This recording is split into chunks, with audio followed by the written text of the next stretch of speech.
লালমনিরহাটের কারা দেখি, লালমনিরহাট।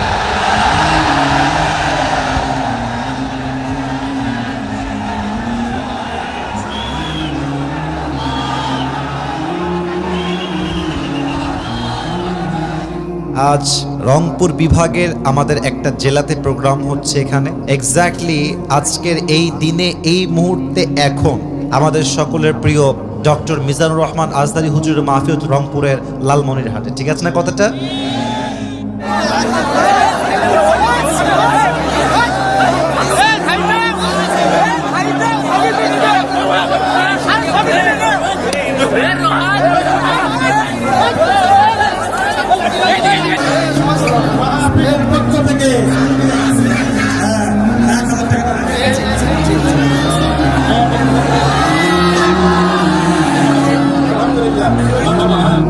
লালমনিরহাটে আজকে আজহারি হুজুরের মাহফিল এবং আমাদের আজকের এই মাহফিল, এখানে যুবকদের যেই জনস্রোত, এটাই প্রমাণ করছে আগামীর বাংলাদেশ হবে ইসলামের বাংলাদেশ। আর যারা গততে ইসলামকে রুখে দেওয়ার চেষ্টা করেছে তারা যেমন নির্বংশ হয়ে গিয়েছে, আগামীতে যারা ইসলাম বিদ্বেষের শক্তি হয়ে কাজ করবে, ইসলাম বিরোধী শক্তি হয়ে কাজ করবে, ইসলামকে নিয়ে বিদ্বেষ পোষণ করবে, তারাও দিল্লি ভাগতে বাধ্য হবে। আমি খুব নম্র ভাষায়, ভদ্র ভাষায় কয়েকটা কথা বলতে চাই। আজকে দিনের বেলায় আজহারি হুজুরের মাহফিল লালমনিরহাটের কয়েকটা মাঠ মিলে বিশাল মাহফিল। কোনো মাঠে কোনো জায়গা নাই, হাজার হাজার যুবক দিয়ে, মা বোন দিয়ে সব প্যান্ডেল, স্টেডিয়ামটাও ভরপুর হয়ে গেছে। আমি শুধু একটা কথাই বলবো, ইসলামকে যত বেশি আপনি দমন করতে চাইবেন, ইসলাম তত বেশি ফুলে ফেপে সামনের দিকে এগিয়ে যাবে। আজহারি সাহেবকে নিয়ে অনেকে দেখলাম অনেক নতুন করে চুলকানি শুরু হয়েছে, অনেকে অনেক বাজে কথা বলা ট্রাই করছেন। লাভ নাই, খাওয়া নাই, খাওয়া নাই। আপনি যতই বলেন, এটা আপনাকে মানতে হবে যে Azhari is a brand of Bangladesh. আজহারির মতো জনপ্রিয় আলোচক, ইসলামিক লেকচারার পৃথিবীর কোথাও নাই। আমি প্রমাণ দিচ্ছি। আপনি যার নামই বলেন, বাংলাদেশ সহ পৃথিবীর যত দেশ আছে, এমন কোন আলোচক পৃথিবীতে জন্ম নেয় নাই যে আলোচক কোথাও ওয়াচ করবে আর সেখানে 20 লক্ষ মানুষ জমা হয়ে যাবে, এমন পৃথিবীর কোথাও নাই। Azhari is the only one person. সে যেখানেই যায় 10 লক্ষ 20 লক্ষ মানুষ ইসলামের ভালোবাসা এক জায়গায় জমা হয়ে যায়। We proud of it. এটা নিয়ে আমরা গৌরব করি। আমাদের অহংকারের জায়গা, আমাদের গৌরবের জায়গা, এটাই ইসলাম। ইসলাম এত সুন্দর, যদি এটাকে কেউ রিপ্রেজেন্ট করতে পারে to the better way, to the best way, আমার বিশ্বাস একজন মানুষ ইসলামকে রিপ্রেজেন্ট করবে, তার কথা শুনে হাজার হাজার বিধর্মী কালেমা পড়ে মুসলমান হয়ে যাবে। আল্লামা দেলোয়ার হোসেন সাইদি হুজুর, নাম তো শুনছেন? এত আস্তে কেন নাম শুনছেন আপনারা সবাই? আমি দোয়া করি আল্লাহ হুজুরকে জান্নাতুল ফেরদাউসের উঁচু মাকাম নসিব করুন। পড়েন সবাই আমিন। আমার মনে হয় এই যে আমরা বলি আপনি একজনকে মেরে ফেলবেন, একজনকে হত্যা করবেন, আল্লাহ আর একজনকে তৈরি করে দিবে।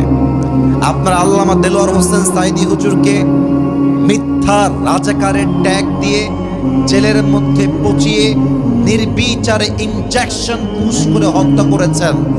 আল্লাহ বলছে, তোমরা একজনকে হত্যা করলে কি হবে, আমি তার পরিবর্তে হাজার হাজার আজহারি বাংলার মাটিতে পয়দা করে দেব। রুখে দেওয়ার সাধ্য কারো নাই। আমাদের সকলের প্রিয় আল্লামা একটা কথা বলতেন, যারা তোমরা আমাদেরকে মৌলবাদী বলে ট্যাগ দিয়ে গালাগালি করো, আমরা চুল পরিমাণ এই কথায় রাগ করি না। কেন করি না? ঠান্ডা ভাষায় বলছি, কোনো লাউড অ্যান্ড শাউট ছাড়া বুঝে শুনবেন। দেলোয়ার হোসেন সাইদি হুজুর বলতেন, মৌল শব্দ আসছে মূল থেকে। কি থেকে? এটা গাইবান্ধার সাউন্ড হইল না। কি থেকে? মূল থেকে। মূল মানে হচ্ছে কোরআন, মূল মানে হলো হাদিস, মূল মানে হচ্ছে আল্লাহ তাআলা মূল মানে হচ্ছে হিজ লাস্ট মেসেঞ্জার মুহাম্মদ সাল্লাল্লাহু আলাইহি ওয়াসাল্লাম।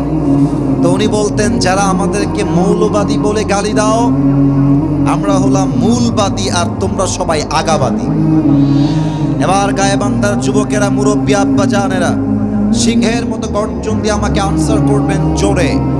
গাছের আগায় শক্তি বেশি হয় না গোড়ায় শক্তি বেশি হয়?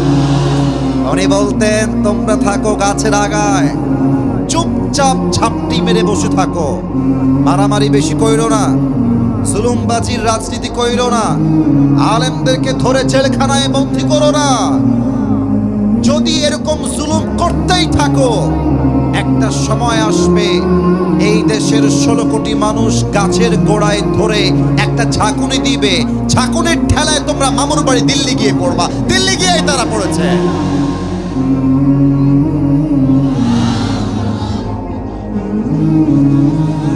ওনার প্রত্যেকটা কথা, আমাকে কথা বলতে দেন, আমাকে কথা বলতে দেন। ওনার প্রত্যেকটা কথা আজকে বাংলার মাটিতে বাস্তবে রূপ ধারণ করেছে। উনি বলতেন, যারা জুলুম করছো, আলেমদেরকে ধরে জেলখানায় দিচ্ছ, গুম করছো, নির্বিচারে হত্যা চালাচ্ছ, সময় আসবে এমন ইন্দুরের কর্তব্য পালাবার জন্য তোমরা কোথাও। তার প্রমাণ সালমান এফ রহমান দরবেশ বাবা। ভাইরা আমার, হাসতেছেন, আমি বলি একটা কথা মনোযোগ দিয়ে শোনেন। সালমান এফ রহমান তার জীবনের 1 মিনিটের ইনকাম আপনার পুরো জীবনের ইনকাম সমান সমান। 1 মিনিটের ইনকাম। এত টাকার মালিক, 1000 কোটি টাকার সম্পদ। যখন তাকে জেলখানায় তোলা হলো আদালতে, তার পক্ষে একটা আইনজীবী লড়বে, হারিকেন দিয়েও খুঁজে পাওয়া যাচ্ছে না। এত টাকার মালিক, তবুও কোনো আইনজীবী পাওয়া যাচ্ছে না। এটাই প্রমাণ, জালিমের পতন যখন আরশে আজিম থেকে নিশ্চিত হয়ে যায়, জালিম তখন ইন্দুরে গর্ত পায় না পালাবার জন্য গায়েবান্ধার ভাই। অতএব আগামীতে দেশে নির্বাচন হবে। আমি আসিফ হুজুর খুবই ছোট মানুষ, খুবই নগণ্য, খুবই অযোগ্য, এটা আমি মনে প্রাণে বিশ্বাস করি। আমার আহামরি কোনো ইলম আমল কিছুই নাই। তবে আজকে অ্যাজ এ খতিব নয়, অ্যাজ এ ইসলামিক লেকচারার নয়, as a citizen of Bangladesh, বাংলাদেশের একজন নাগরিক হিসেবে 2টা কথা বলতে চাই। নাম্বার 1, যদি ঠিক হয় আমার কথা, সিংহের মতো গর্জন দিয়ে আমাকে অ্যাপ্রিসিয়েট করবেন। নাম্বার 1 দাবি, আমাদের সকলের দিলের দাবি, কলিজার দাবি, আগামীর বাংলাদেশে প্রধানমন্ত্রী হিসেবে আমরা কোনো নারীকে চুল পরিমাণ ক্ষমতায় বরদাস্ত করতে পারব। আপনার সবাই দ্বিমত না একমত? দ্বিতীয় কথা আর একটু বুঝে শুনতে হবে। শুধুই যে আমরা নারী চাই না পুরুষ চাই, it's exactly not like that. ব্যাপারটা আসলে পরিপূর্ণ এরকম নয়, বুঝতে হবে আপনাকে। আমরা এমন একজন পুরুষকে রাষ্ট্রনায়ক হিসেবে দেখতে চাই, এমন একজন পুরুষকে দেশের ক্ষমতার চেয়ারে দেখতে চাই, এমন একজন প্রধানমন্ত্রী আগামীতে আমরা চাই, যিনি একই সময়ে এই দেশের প্রধানমন্ত্রী হবেন, তার কোয়ালিফিকেশন, তার কাবিলিয়ত, তার ইস্তেদাদ, তার যোগ্যতা এতটা হাইলি কোয়ালিফাইড হবে। আমাদের দেশের প্রধানমন্ত্রী হবে এমন, যিনি একই সময়ে জাতীয় সংসদে দাঁড়িয়ে বক্তব্য দিবেন, এবং তার যোগ্যতা হবে এমন, আমাদের প্রধানমন্ত্রী চাইলে জাতীয় মসজিদ বাইতুল মুকাররমে দাঁড়িয়ে জুমার খুতবা দেওয়ার যোগ্যতাও রাখবেন। এমন প্রধানমন্ত্রী আমরা আগামীতে বাংলাদেশে চাই কি চাই না? আরে গাইবান্ধার ভাইয়েরা, দেশের প্রধানমন্ত্রী যদি হয় জাতীয় মসজিদ বাইতুল মুকাররমের খতিব, আনসার মি লাউডলি, জোরে উত্তর দেন। দেশে কি আর সুদ থাকবে? ঘুষ থাকবে? ধর্ষণ থাকবে? পুরো দেশটাই সোনার বাংলাদেশ হয়ে যাবে। আল্লাহ এমন রাষ্ট্র আমাদের সবাইকে কায়েম করার তৌফিক দান করুক। পড়েন সবাই দিল থেকে আমিন। আপনাদের বউ আছে? কার কার একটু হাত তোলেন। বউ আছে? বউ আছে, আচ্ছা ঠিক আছে। মোটামুটি কিছু লোকের বউ আছে। এবার শীতকালে যাদের বউ নাই, খুব কষ্টে আছো, তারা একটু হাত তোলেন।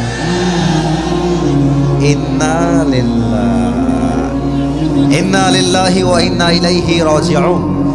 আপনাদের কারো বউ নাই? এটা আমি বিশ্বাস করি না। সত্যি সত্যি সত্যি সত্যি। আহারে যুবক ভাইরা, হাত নামাও।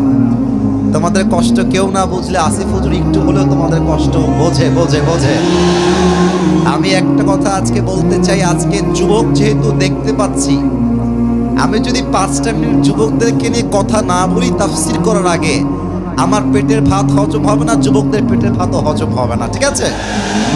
আমি একটা কথা শুধু ডিক্লেয়ার দিতে চাই, আসলে বউ ছাড়া জীবনটা কোনো জীবন না যুবক, তাই না? জীবনে একটাই টার্গেট, একটাই মিশন। এখন সিঙ্গেল থাকার দিন শেষ, বিবাহিত হওয়ার দিন শুরু হয়ে যাবে। আমরা আর সিঙ্গেল থাকতে চাই না। আপনি খুব খেয়াল করবেন, শীতকালে আপনি যতই কম্বল মুড়ি দেন ঠান্ডা লাগবে, যতই ল্যাপ মুড়ি দেন ঠান্ডা লাগবে। একমাত্র বউ ছাড়া যুবকদের সিন্দুর হবে না। বউয়েরা, বউ লাগবে যুবকদের। আল্লাহ আমার প্রত্যেকটা যুবক ভাইদেরকে দিনদার নেককার বউ দিয়ে দিক, পড়া আমিন। আমি দুই একটা কথা যদি এখন বলি, রাগ করবেন না তো আপনারা? আচ্ছা, একটা তাকবীর দেন সবাই মিলে, নারায়ে তাকবীর। আমি যুবকদেরকে আজকে ফার্স্ট এন্ড লাস্ট একটা গাইডলাইন দিব আমার বক্তব্যের শুরুতে। আর দেরি কইরো না, এবার আল্লাহর ওয়াস্তে বিয়েটা করে নাও, আর দেরি করো না।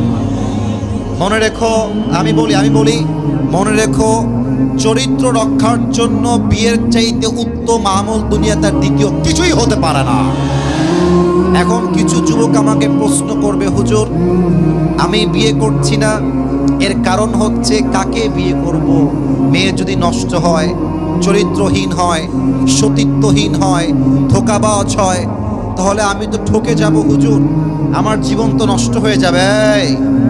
আজকের এই কথা আমি কখনো আগে বলি নাই, মন দিয়ে শোনো।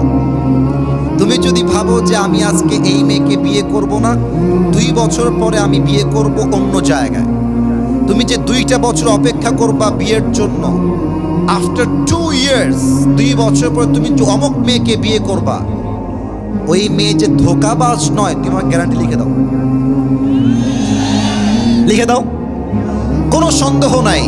হতে পারে সে ধোঁকাবাজ, হতে পারে সে চিটার বাটপার, আবার হতে পারে সে চরিত্রবান, ঠিক কিনা বলেন? তো এখন তুমি দেখো, তুমি যদি এখন বিয়ে করো অথবা পরে বিয়ে করো, তুমি জিততেও পারো, ঠকতেও পারো, 2টার সম্ভাবনা আজীবন থাকবে। কিন্তু একটু বুঝে শোনো, তুমি যদি 2টা বছর বিয়েকে আটকে দাও, 1টা বছর বিয়েকে আটকে দাও, শুধুমাত্র ধোঁকা খাওয়ার ভয়, শুধুমাত্র নষ্ট মেয়ে বিয়ে করবা কিনা সেই ভয়ে, বেটা তুমি যে 2টা বছর বিয়ে ছাড়া থাকলা, তোমার চোখের যে গুনাহ হলো, তোমার যৌবনের যে গুনাহ হলো, তুমি যে পর্নোগ্রাফি দেখলা, হিন্দি গান দেখলা, রাস্তায় গায়রে মাহরামকে চোখ তুলে দেখলা, এটার বিচার তোমার কে করবে বলো? বলো, এটার তো বিচার বড্ড ভয়ঙ্কর হবে। অতএব কথা একটা, ধোঁকা দিলে দিক, ডাজন্ট ম্যাটার। আমি মরদ মানুষকার ধোঁকাকে ভয় পাই না যুবক ভাইরা, ঠিক কিনা?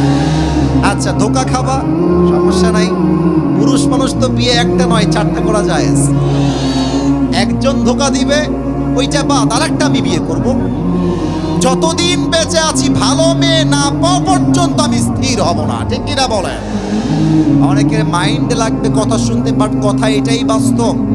মনে রাখবেন, ধোঁকা একজন সৌভাগ্য মানুষই খায়, ধোঁকা একজন যার কপাল ভালো সে খায়। কারণ ধোঁকা হচ্ছে আল্লাহর পক্ষ থেকে বিশাল বড় নিয়ামত, এই জন্য কারণ ধোঁকার দ্বারাই আমরা বুঝতে পারি একমাত্র আল্লাহ ছাড়া আমাকে ভালো আর কেউ বাঁচতে পারে না। আমার রবি আমার প্রকৃত বন্ধু, আমার রবি হচ্ছে আমার আসল কাছের সত্তা।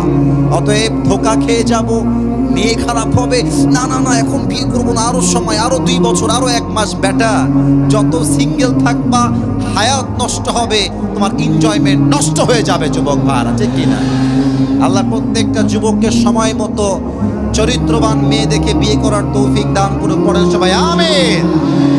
3টা তাকবীর দিবেন, দেন তাফসীর শুরু হবে। প্রথম তাকবীর দিবেন আমার প্রিয় বিবাহিত ভাইরা, যাদের বউ আছে, আপনাদেরকে জিততে হবে, নয় মান সম্মান কিন্তু আমার নষ্ট হয়ে যাবে। বিবাহিত ভাইরা সবাই একটা কাশি দেন, এরপরে তোমরা সিঙ্গেলরা তাকবীর দিবা, আগে দেখি কার গায়ে কত জোর আছে।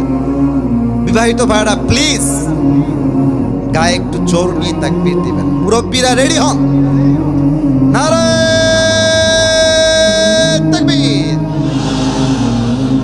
বিবাহিত ভাইদের তাকবীর শেষ। এবার সিঙ্গেলদের পালা। সিঙ্গেল একটা কাশি দাও। দেখা যাক, আমি কোন নাম্বার দিব না, নাম্বার আপনারাই দিবেন। আমার স্যার এখানে, স্যাররা আছেন, আপনার নাম্বার দিবেন। দেখা যাক কে জিতে। সিঙ্গেল ভাইরা তাকবীর দাও, বিবাহিত ভাইরা কিপ কোয়াইট, কিপ সাইলেন্ট, চুপ থাকবেন। সিঙ্গেল ভাইরা তাকবীর দিবেন। নারায়ে তাকবীর। আহা, বিবাহিত ভাইরা হেরে গেল, হলো না, জিততে গিয়েও জিতলো না। আচ্ছা, এবার সবাই মিলে একটা তাকবীর দিবেন, লাস্ট এন্ড ফাইনাল তাকবীর। এমন জোরে তাকবীর দিবেন যে তাকবীরের ঠেলায় আমি স্টেজ ভেঙে নিচে পড়ে যাব। দেখা যাক সবাই কাশিদের কোনো ভাগাভাগি নাই। লিল্লাহি তাকবীর। আল কোরআনের আলো, আল হাদিসের আলো, কোরআন হাদিস যেখানে, আলেম ওলামা যেখানে, গাইবান্ধাবাসী যেখানে, আল্লাহ কবুল করুক। পড়েন সবাই আমিন। একটু পরেই আসরের আজান দিয়ে দিবে। টাইম ইজ টু শর্ট, খুব বেশি সময় আমার কাছে নাই। ছোট্ট একটা শব্দের তাফসীর হবে পুরো ওয়াজ জুড়ে। সালাত বা নামাজ। বলেন সবাই, সালাত বা, সালাত মানে কি টমেটোর সালাদ নাকি রে ভাই? না, এটা হচ্ছে নামাজ। তবে সালাত এটা হচ্ছে আরবিক ভার্সন, এটা হচ্ছে আরবি। নামাজ হচ্ছে ফার্সি ওয়ার্ড, ফার্সি শব্দ। আমরা আজকে নামাজ নিয়ে 5টা পয়েন্টে কথা বলবো। আশা করছি প্রত্যেকটা যুবক মুরব্বী আজকের ওয়াজ থেকে 5 ওয়াক্ত নামাজি বান্দা হয়ে বাসায় ফিরে যাবে। রাজি আছেন তো সবাই ইনশাআল্লাহ? আসুন আমরা তাফসীরের দিকে পরিপূর্ণ কনসেন্ট্রেট করার ট্রাই করি আমার গাইবান্ধার ভাইয়েরা। সালাত শব্দের অর্থ আমি পেয়েছি, এই যে সোনামণি, একজন সোনামণি বাচ্চা, বসুন, ওই যে ওকে ধরেন ধরেন ধরেন, কান্টুপিওয়ালা, বসুন বসুন বসুন। নতুন নতুন নতুন, এটা শেষে, এটা শেষে, এখন শেষে। কেউ যাবেন না, কেউ যদি উঠে যায় লুঙ্গিটা টান দিয়ে ধরে বসায় দিবে, ঠিক আছে? হ্যাঁ, তবে লুঙ্গি যেন খুলে না যায়, ঠিক আছে? অল্প সময় আছে, আমরা দোয়া না করে কেউ যাব না। রাজি আছেন তো সবাই ইনশাআল্লাহ? আমার হাত দেখেন, লুক অ্যাট মাই 3 ফিঙ্গার্স, 3 আঙ্গুল। বলেন এবার আমার হাতের দিকে তাকিয়ে, সালাত শব্দের অর্থ কয়টা? মুরব্বীরা কথা বলতে হবে আব্বাজান, বলেন সবাই কয়টা? Number 1, salah means literally connection, link or communicate with Allah subhanahu wa ta'ala. নামাজ মানে হচ্ছে সম্পর্ক, সালাত মানে সম্পর্ক। The person who practices salah in every single day, he is maintaining a strong and continuous connection with Allah subhanahu wa ta'ala through the act of ritual prayers. যেই বান্দা 5 ওয়াক্ত নামাজ আদায় করে, তার সম্পর্ক দুনিয়ার সঙ্গে খারাপ হলে হতেও পারে, বাট তার সম্পর্ক শক্ত হয়ে যায় এক সত্তার সাথে। তিনি কে? নাম্বার 1, সালাহ মিন্স কানেকশন, সম্পর্ক। কথা বোঝা যায়? সালাহ মানে কি? সম্পর্ক। বলেন সবাই, সালাত মানে কি? সম্পর্ক। নাম্বার 1। নাম্বার 2, সালাহ মিন্স গেট ক্লোজার, নিকটবর্তী হওয়া। একটু প্র্যাকটিক্যালি বোঝাই। দেখেন তো, আমার মাইকটা এখন আমার কাছে আছে, আমি একটু দূরে গেলাম, এখন কি মাইকটা কাছে আছে না দূরে আছে? এবার একটু দেখেন, আমি এবার মাইকের কাছে এলাম, এবার মাইকের মাউথ পিস আমার থেকে দূরে আছে না কাছে আছে? আল্লাহ বলছে, বান্দা যখন নামাজ থেকে দূরে চলে যায়, বান্দা আমার থেকে দূরে চলে যায়। বান্দা যখন নামাজের দিকে চলে আসে, বান্দা আমার কাছের বান্দা হয়ে যায়। সালাহ মিন্স গেট ক্লোজার, নিকটবর্তী হওয়া। ফাসজুদ ওয়াক্তারিব। If you want to get closer to Allah subhanahu wa ta'ala, prostrate and be closer to your Lord. সেজদায় লুটিয়ে যান, আপনাকে সবচেয়ে কাছের বান্দা হিসেবে কবুল করবে একজন। তিনি কে? 2 নাম্বার অর্থ শেষ, final and last meaning of salah, and that is turn face, মুখ ঘোরানো। আচ্ছা, আপনাদের এখানে আপনার নামাজ পড়েন কোন দিকে? কিবলা এখানে কোথায়? এই দিকে না যেদিকে আমার মুখ আছে? আচ্ছা, আপনারা সবাই তো আমার দিকে তাকিয়ে আছেন এখন এই দিকে। আমি কিন্তু অর্থগুলো প্র্যাকটিক্যালি বোঝাবার ট্রাই করছি বলেই এত প্রশ্ন, এত উত্তর। আপনারা এখন আমার দিকে তাকিয়ে আছেন, আমি আছি কিবলামুখী হয়ে। যদি আপনারা এখন আসরের নামাজটা পড়তে চান, তবে কি আপনারা আমার দিকে তাকাবেন না পেছনে ঘুরবেন? পেছনে যখনই ঘুরবেন মুখ ঘুরাই দিন। এটাই হচ্ছে সালাত, মুখ ঘোরানো। কোরআনুল কারীমে আল্লাহ রাব্বুল আলামিন বলছেন, যেটা ইব্রাহিম আলাইহিস সালাম বলেছিলেন, ইন্নী ওয়াজ্জাহতু ওয়াজহিয়া লিল্লাযী ফাতারাস সামাওয়াতি ওয়াল আরদা হানিফাও ওয়া মা আনা মিনাল মুশরিকিন। ইব্রাহিম আলাইহিস সালাতু ওয়াস সালাম বলছেন, আল্লাহ, আমি আমার মুখ ফিরিয়েছি সেই সত্তার দিকে যিনি জমিন এবং আসমানের মালিক। ওয়া মা আনা মিনাল মুশরিকিন, এবং আমি তোমার বান্দা, আমি মুশরিকদের অন্তর্ভুক্ত নই। ঠিক কিনা বলেন? সালাত অর্থ মুখ ঘোরানো। This is the meaning of সালাত। নাম্বার 2, একটা প্রশ্ন করতে চাই, আশা করছি উত্তরটা আপনারা বুঝে দিবেন, না বুঝে দিবেন না। একটু আমার দিকে তাকান। দিনের বেলা পুরো দিনে 5 টাইমস সালাহ, 5 ওয়াক্ত নামাজ। মুরব্বী যুবক ভাইরা বলবেন, 5 ওয়াক্ত নামাজ দৈনন্দিন জীবনে সুন্নত, নফল, ওয়াজিব না ফরজ? Right answer. ভয় পাবেন না, ভয় নাই, ভয় নাই। 5 ওয়াক্ত নামাজ সুন্নত, নফল, ওয়াজিব না ফরজ? কখনো কি ভেবে দেখেছেন যে নামাজটা ফরজ হলো কেন? সুন্নত হতে পারতো 5 ওয়াক্ত নামাজ। আচ্ছা, ভাবলাম যে ফরজ হলো, তো সেজদা যে আমি দিব, এই সেজদা একমাত্র আল্লাহর কাছে কেন হবে? এটা মাজারে হবে না কেন? এটা বাবার সামনে হবে না কেন? That is the question. প্রশ্ন, উত্তর দিচ্ছি আমি। একটু এক্সাম্পল দিয়ে আরো ভালো বুঝে আসবে। যাদের বউ আছে আর যাদের বউ নাই, বউ তো হবে আগামীতে, সমস্যা নাই। মনে করেন আপনার বাসায় বউ আছে, আপনার বই যে বাসায় থাকে সেই বইয়ের বাসা আপনার, ওর পরিধানকৃত পোশাকটা আপনার, ওকে 3 বেলা খাওয়ান আপনি, জামা দেন আপনি, সব আপনি দেন। আপনার বউ যদি রাতের আধারে গিয়ে ইমো ইনস্টল দিয়ে আর এক ব্যাটারে কয় আই লাভ ইউ, আমি তোমারে ভালোবাসি, হাজবেন্ড বাদ, আপনি সহ্য করতে পারবেন? মরদের বাচ্চা আপনারা আসতে কোন সহ্য করতে পারবেন আপনারা কেউ? কেন? এই বেড়ি, খাওয়াই আমি, আমার বাড়িতে তুই থাকিস, আমি তোর জামা দেই, সব তুই আমার থেকে নিবি, আর তুই অন্য কাউরে বলবি আই লাভ ইউ, সব বরদাস্ত হবে, এটা চুল পরিমাণ বরদাস্ত হবে না। আল্লাহ বলছে, বান্দা, তোর চোখ দিলাম আমি, নাক দিলাম আমি, কান দিলাম আমি, রিজিক দিলাম আমি, সম্মান দিলাম আমি, আর তুই বাবার দরবারে সেজদা দিবি, আমি আল্লাহ সব গুনাহ মাফ করব, এই গুনাহ আমি আল্লাহ মাফ করব না। কেন মাফ করবে না? কারণ আল্লাহই সব দেয়, আল্লাহই খাওয়ায়, আল্লাহই পড়ায়।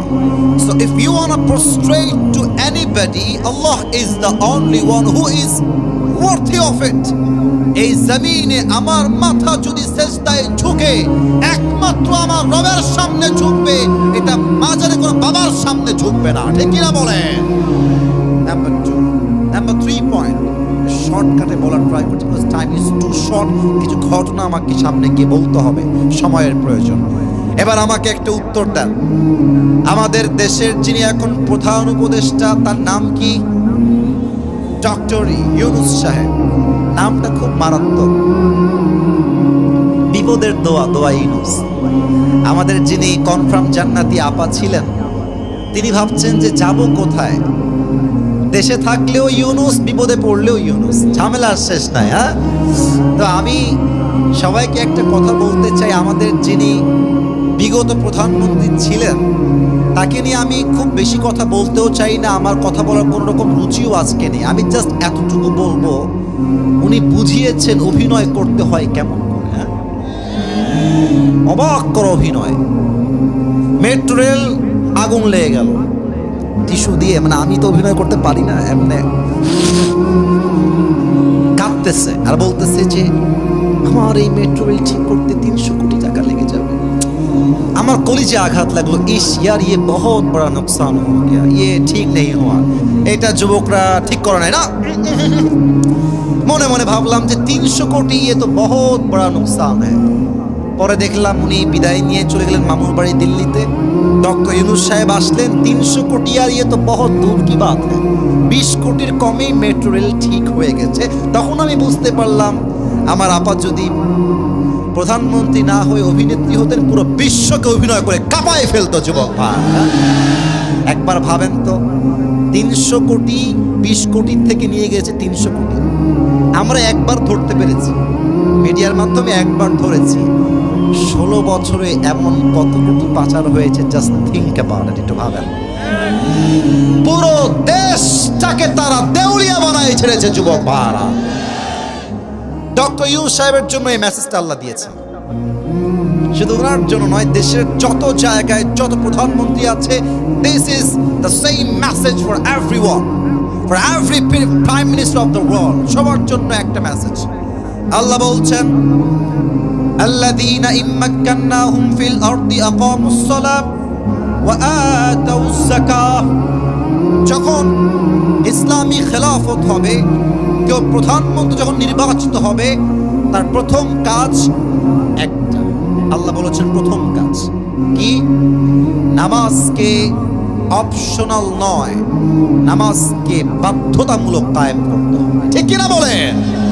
দেখেন, আজান হয়ে যাবে, আসরের আজান, স্কুলের প্রধান শিক্ষক হবেন ইমাম। আসরের আজান হয়ে যাবে, জাতীয় সংসদে প্রধানমন্ত্রী হবেন ইমাম, এমপিরা হবেন ইমাম। পুলিশ লাইনে আজান হয়ে যাবে, ডিসি, ওসি, এসপি, কমিশনার হবে ইমাম। কলেজে আজান হয়ে যাবে, কলেজের ভাইস চ্যান্সেলর হবে ইমাম। দেশের চিত্র যদি হয় এমন, এই দেশে আর কোনো ডাকাতি, সুদখোর, ঘুষখোর বাকি থাকবে না। নামাজ আজ থেকে অপশনাল নয়, বাধ্যতামূলক আইন করতে হবে। আমরা সবাই চাই কি চাই না? বলেন তো, বাংলাদেশের রাজধানীর নাম কি? একটু জোরে বলেন, নাম কি? আচ্ছা, একটা জিনিস খেয়াল করেন, ঢাকায় যখন প্রবেশ করবেন, ঢাকায় ঢোকার পথে দেখবেন ঢাকায় একটা জেলা আছে, নাম হচ্ছে গাজীপুর জেলা। নাম শুনেছেন না আপনারা? গাজীপুরে গেলে দেখবেন যে ফ্যাক্টরি আর ফ্যাক্টরি, অভাব নাই ফ্যাক্টরি। প্রত্যেকটা ফ্যাক্টরির প্রধান গেট লেখা থাকবে লম্বা করে, নামাজ নাই যার, চাকরি নাই তার। প্রত্যেকটা শ্রমিক 5 ওয়াক্ত নামাজ সেই দিন থেকে হয়ে যাবে। বাধ্যতামূলক আইন করতে হবে, 3 নাম্বার কথা। 4 নাম্বার পয়েন্ট, নামাজ যে আমাদেরকে অন্যায় থেকে বাঁচায়, এই বিশ্বাস আমাদের আছে না নাই? কিন্তু একটা প্রশ্ন আছে যে আমাদের মসজিদ যত আছে, এখানে আমি কিন্তু ভাই কাউকে চিনি না, প্লিজ এটাকে নিজের গায়ে মাখবেন না। আমাদের বেশিরভাগ মসজিদের সভাপতি টাটকা সুদখোর, টাটকা, একদম টাটকা। আচ্ছা, এবার আপনি বলবেন হুজুর আপনি বললেন আল্লাহ বলেছেন, আচ্ছা দলিল দেয়া আগে, না হয়তো আপনারা বুঝবেন না। 21 নাম্বার পারা, 1 নাম্বার পৃষ্ঠার ঠিক 2 নাম্বার লাইনে আল্লাহ তাআলা বলছেন, এটা সূরাতুল আনকাবুতের ভিতরে রয়েছে, সূরাতুল আনকাবুতের ঠিক 45 নাম্বার আয়াত। আল্লাহ রাব্বুল আলামিন বলছেন, ইন্নাস সালাতা তানহা আনিল ফাহশাই ওয়াল মুনকার। নামাজ যেই বান্দা আদায় করবে 5 ওয়াক্ত নামাজ, তাকে অশ্লীল কাজ থেকে বাঁচাই দিবে একজন, তিনি কে? Now the question is, a lot of people they are performing salah but still they are watching pornography. হুজুর আমি তো নামাজ কালাম ঠিকঠাক করি হুজুর, বাট রাতের বেলা আমার উলঙ্গ ভিডিও না দেখলে ঘুম আসে না, লজ্জা লাগছে আমি জানি, বাট অনেক যুবক আজকে পর্নোগ্রাফির নেশায় আসক্ত হয়ে গ্রাস হয়ে গিয়েছে। ঠিক কি না বলেন? নামাজ পড়ছে, সুদ খায়, নামাজ পড়ছে, ঘুষ খায়।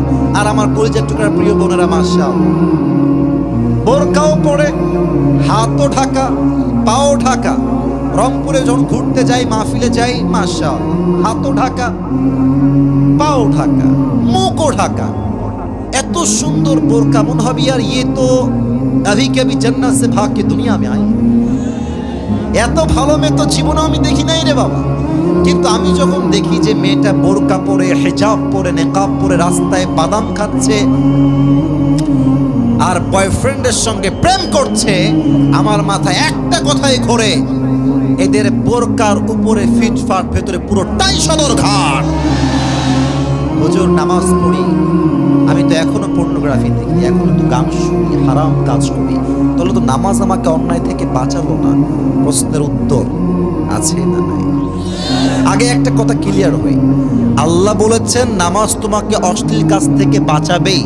আল্লাহ কথা কোনো ভুল হতে পারে না? এটা এত আস্তে কেন? ইমানের কথা, আল্লাহর কথায় ভুল হতে পারে। Maybe we are making some mistakes, আমরা ভুল করছি।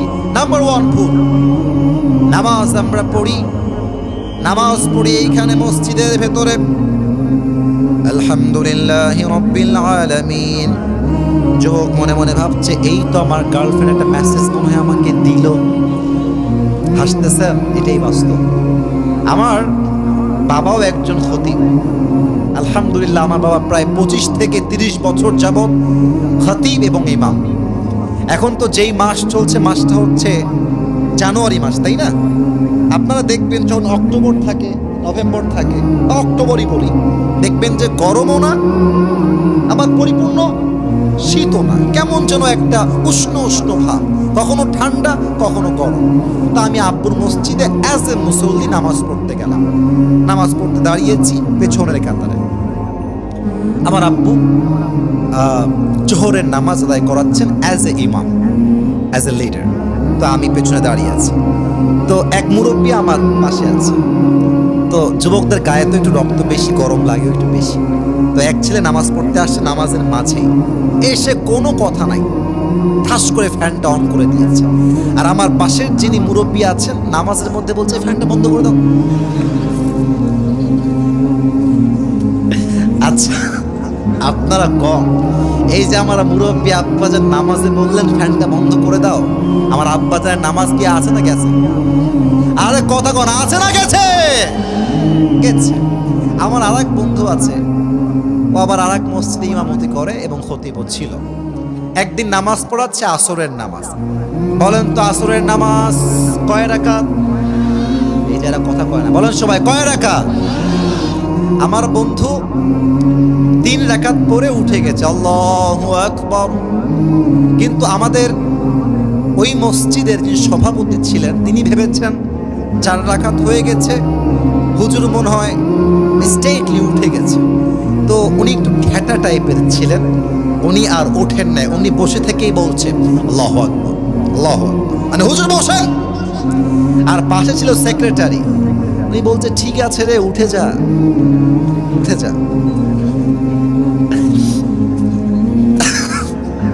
মুয়াজ্জিন কত মূর্খ! মুয়াজ্জিন সাধারণ মানুষ তো, বলছে আমার মনে হয় 4 রাকাত হয়ে গেছে।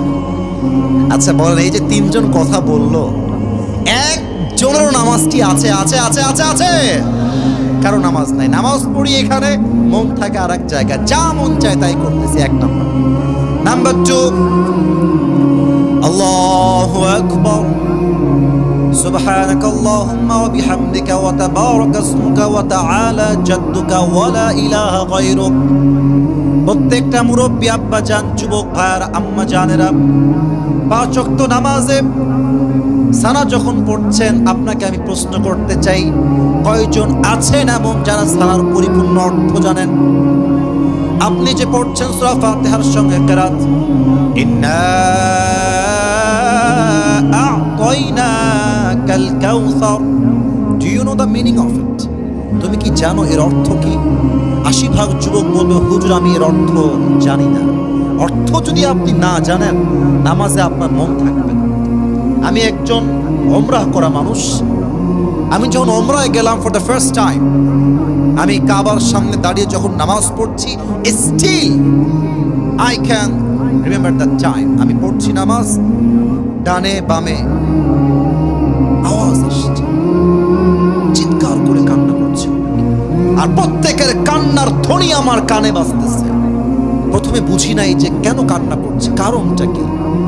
পরে দেখলাম বেশিরভাগ মানুষ যারা কাঁদছিল They are from Arabian country. They know the meaning of it. তার অর্থ বোঝে, আরবি ভাষা বোঝে, আল্লাহ কি বলছেন এটা বোঝে। আর যখন বোঝে ঈমানটা জাগ্রত হয়ে যায়, যাদাতহুম ঈমানা, ঈমানের কম্পন তৈরি হয়ে যায়, তখন মুসল্লির চোখে আর পানি আটকে থাকে না। ঠিক কি না বলেন? যা পড়েন অর্থ বোঝেন না, তাই নামাজ আপনাকে অন্যায় থেকে বাঁচায় না। 3 নাম্বারটা বলেই শেষ করছি। 3, বলেন তো 4 রাকাত নামাজ পড়তে আপনার বিবেক অনুযায়ী, আপনার বিবেক অনুযায়ী, ফ্রম ইউর পার্সপেক্টিভ, আমি 4 রাকাত নামাজ পড়বো আল্লাহর জন্য, আনুমানিক আমার কয় মিনিট সময় লাগবে? আনুমানিক 10 মিনিট, রাইট? কমস কম 10 মিনিট লাগবে। আপনি দেখবেন মুরব্বী যুবকদেরকে মসজিদে আসে 4 রাকাত নামাজ পড়তে, ওর 2 মিনিট সময়ও লাগে না। তো যেই নামাজ আপনার পড়তে 10 মিনিট লাগার কথা, আপনি 2 মিনিটে শেষ করলেন। এই নামাজ কিয়ামত পর্যন্ত পড়লেও এই নামাজ আপনাকে অন্যায় থেকে বাঁচাতে পারবে না। ঠিক কিনা বলেন? 4 নাম্বার, নামাজ অন্যায় থেকে বাঁচাবে তখন যখন নামাজটা নামাজের মতো হবে। 5 নাম্বার পয়েন্ট, এখানে আমি কিছু ঘটনা বলবো হাদিস থেকে, যেগুলো খুবই মর্মান্তিক ঘটনা, এবং আশা করছি এই ঘটনাগুলো আপনারা প্রমাণ দিয়েছেন ভাই যে আপনারা আসলে তাফসীর শুনতে এসেছেন। দেখেন, আমি মেবি 30 মিনিটসের বেশি কথা বলছি, একটা যুবক ডান বাম হয় না, একটা মুরব্বী উঠে যায় না। এটাই প্রমাণ গাইবান্ধার মাটির ইসলামের খাঁটি যুবক ভাড়া। ঠিক কিনা বলে?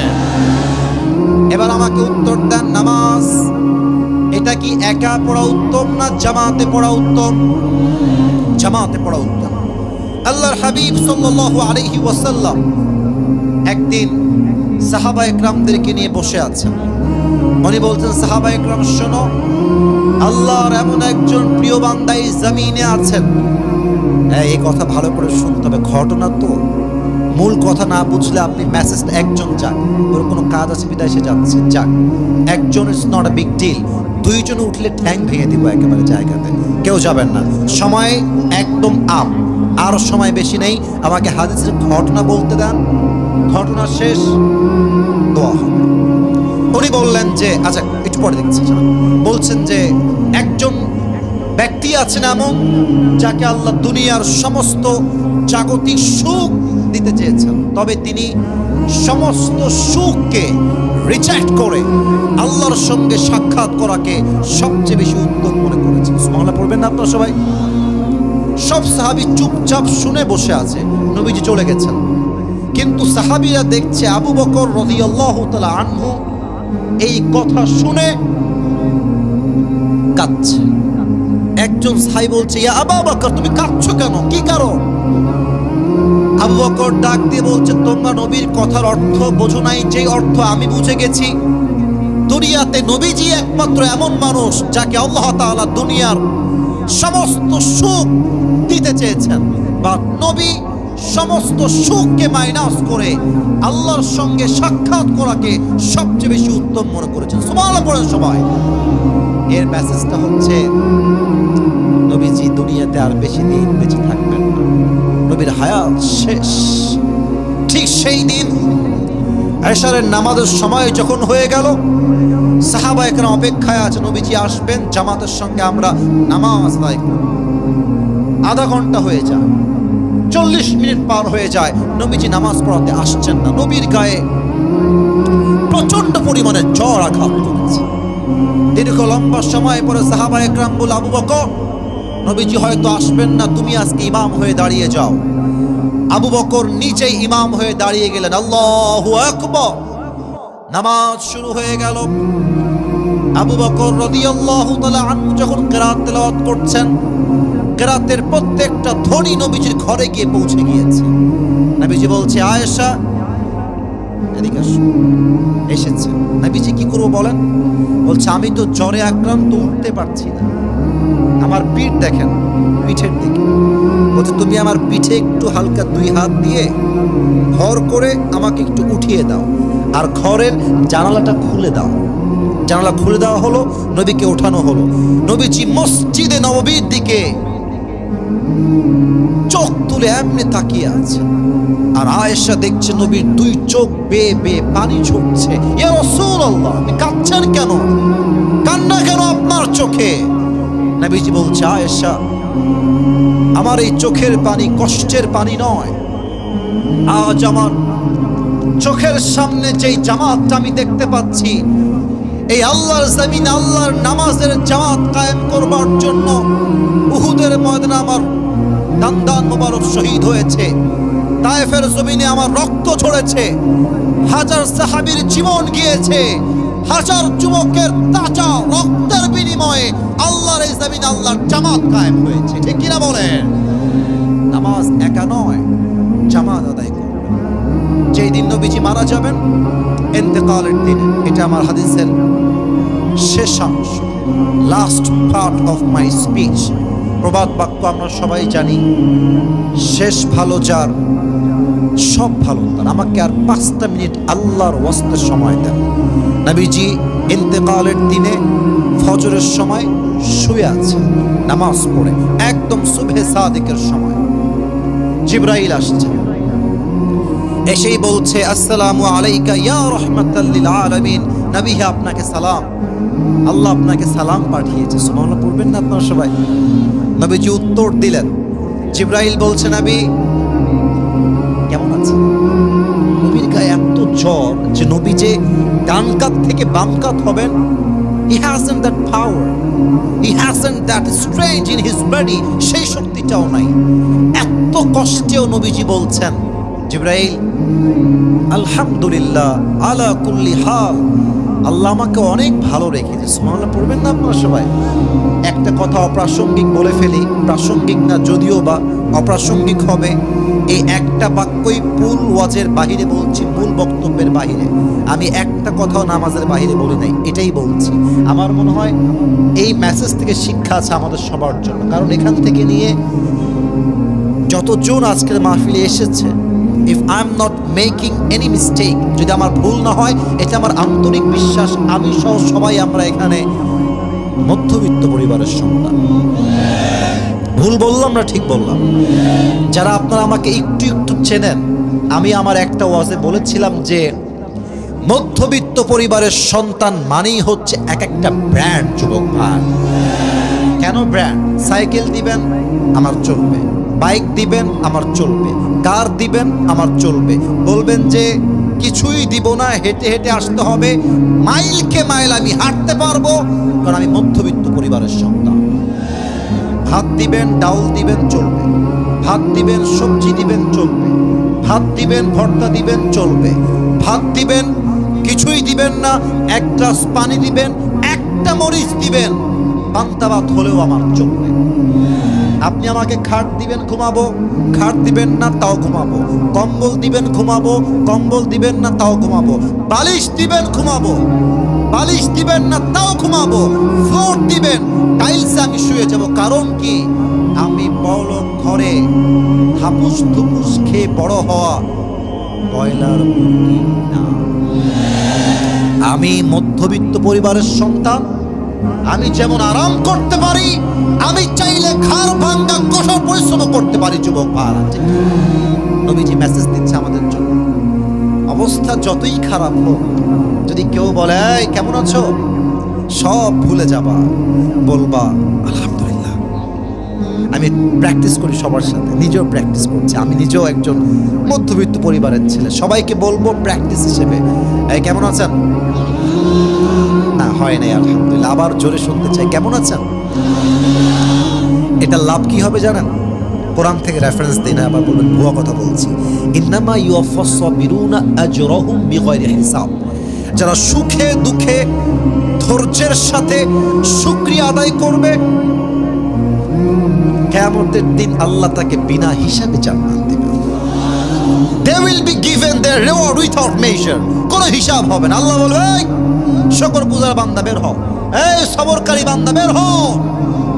আজ আমি আল্লাহ ধৈর্যশীলদের জন্য বিনা হিসেবে জান্নাত তৈরি করে রেখে দিয়েছি। সুবহানাল্লাহ। নবীজি বললেন জিবরাইল আলহামদুলিল্লাহ, আল্লাহ অনেক ভালো রেখেছে। জিবরাইল বলছে নবী আজকে তো আমি একা আসি নাই, একটা মেহমান এসেছে। কে গো মেহমান? নিয়ে আসো। নবী আগে শোনেন মেহমানের নামটা কি? কে? বলছে ইসমুহু মালাকুল মউত আজরাইল। ও আচ্ছা আচ্ছা, নিয়ে আসো। আজরাইল অন্য জায়গায় আসে দাপটের সাথে, ক্ষমতার সাথে গাম্ভীর্য রূপ নিয়ে নবীর কাছে এসেছে মাথা নত করে, এসেই বলছে আসসালামু আলাইকা ইয়া রাহমাতাল লিল আলামিন। ও নবী, আপনাকে আল্লাহ সালাম পাঠিয়েছে। আজরাইল সালাম দিচ্ছে আর বলছে নবী, আপনি এমন একজন মানুষ, আমি দুনিয়ার সবার রূহ কবজ করেছি। আদম টু ঈসা, যত নবী এসেছে সবার রূহ আমি কবজ করেছি, আর আপনি প্রথম মানুষ যাকে আমি এসে সালাম পেশ করেছি। নবী, আপনি ঠিক আছেন তো? নবীজি বলছে ঠিক আছে। তুমি বলো কি করতে এসেছো? ভাই মনে আছে? ঠিক আছে, ঠিক আছে, মনে আছে। কেন এসেছো? নবী, আমি তো এমনি আসি না, আল্লাহ আমাকে পাঠিয়েছে। তবে আল্লাহ আমাকে বলেছেন, এই জিবরাইল, মালাকুল মউতকে বুঝিয়ে বলে দাও, যখন নবীর কাছে যাবে আগে বলবে, নবীজি আপনি কি যেতে চান নাকি চান না? Please try to understand this point. বলছেন নবীর কাছে মালাকুল মউত বলছে, নবী আপনি যাবেন নাকি থাকবেন? ইতিহাসে এমন কোন ব্যক্তি আসে নাই যার কাছে মালাকুল মউত অনুমতি চেয়েছে। নবী হচ্ছে প্রথম মানুষ। নবী যাবেন আপনি? তো দেখেন, আমরা যারা আছি এখানে যুবক ভাইরা ভাবেন যে আমার মুরব্বী আব্বাজান, আমার স্যার, ওনারা হচ্ছে আমার দুইজন বন্ধু। এখানে একটা মিটিং চলছে, সময় নিচ্ছি, সো সরি ফর দ্যাট, কারণ আমি মূল কথা না বললে আমার শান্তিটা হবে না। পরামর্শ চলছে, আগামী ফেব্রুয়ারি মাসে আমরা গাইবান্ধার থেকে একটা কক্সবাজার ট্যুরে যাব, কক্সবাজারের ট্যুরে। তো দেখবেন যে যার বেস্ট ফ্রেন্ড তার দিকে এসে থাকে। চশমা খুলি, অনেকে দেখতে সমস্যা হচ্ছে আমাকে। তো দেখবেন এই যে আমার চোখ দেখেন, চোখ দেখেন, আমার যদি বেস্ট ফ্রেন্ড হয় স্যার, সবাই বলছে কক্সবাজার যাব, তো আমি কিন্তু আমার বন্ধুর দিকে তাকাবো, কি রে বন্ধু তুই যাবি? তো বন্ধু যদি সিগন্যাল দেয় যে দোস্ত আমি যাব, আমি বলবো আমিও যাবো, আমার নাম লেখেন। তো নবীর বন্ধু ছিলেন সবচেয়ে কাছের জিবরাইল আলাইহিস সালাম। নবীজি বলছে, জিবরাইল, চোখ দেখেন, ইঙ্গিত বলছেন, জিবরাইল কি বলছো? আমি যাবো না থাকবো? জিবরাইল মাথা নিচু করে বলছে, নবী হে, যদি আপনি আমার থেকে পরামর্শ নেন আমি বলবো, নবী আল্লাহ আপনার সাক্ষাতের জন্য আরশে আজিম অপেক্ষায় বসে আছে, আপনি গেলেই ভালো হয়। বলছে ঠিক আছে যাবো, সমস্যা, একটু থামো, 1 মিনিট সময় দাও। আয়েশা, আয়েশা কোথায়? আমার কাছে আসো, আসো এদিকে আসো। আয়েশা, তোমাকে যে গোল্ড দিয়েছিলাম, স্বর্ণ, যাও সব স্বর্ণ আল্লাহর রাস্তায় দান করে দাও। নবী, দান করবো কেন, থাক না, কাজে দিবে আমাদের সবার। নবীজি বলছে, না, একটা টুকরা রাখবা না। আমি মুহাম্মদ নবীর সঙ্গে সাক্ষাৎ করতে চাই এমন অবস্থায় যখন আমার ঘরে চুল পরিমাণ কোনো সম্পত্তি ছিল না। সুবহানাল্লাহ। দান হয়ে গেল, আয়েশা আসছে, নবী সব দান হয়ে গেছে। এবার নবী বলছে, মালাকুল মউত আসো, আসো, রূহ কবজ করো। যখনই রূহ কবজ করবে, নবী তার জীবনের শেষ একটা কথা বারবার বারবার বলবে, নাম্বার 1 আসসালাত, আসসালাত ওয়া মা মালাকাত আইমানুকুম। উম্মতেরা যাই করো আর তাই করো, নামাজ ছেড়ে দিও না, নামাজ ছেড়ে দিও না। মিজানুর রহমান আজহারি হুজুরের নানা, নাম হচ্ছে গোলাম সারওয়ার সাইরি হুজুর। উনি একটা কথা প্রায় বলতেন, শেষ কথা বলছি, নামাজ নাই যার, ঈমান নাই তার।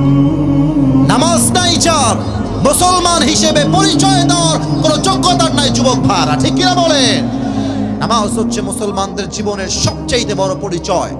আমি আল্লাহর দরবারে দিল থেকে দোয়া করি, আল্লাহ সবাইকে 5 ওয়াক্ত নামাজি বান্দা হিসেবে কবুল করুক। পড়েন সবাই আমিন।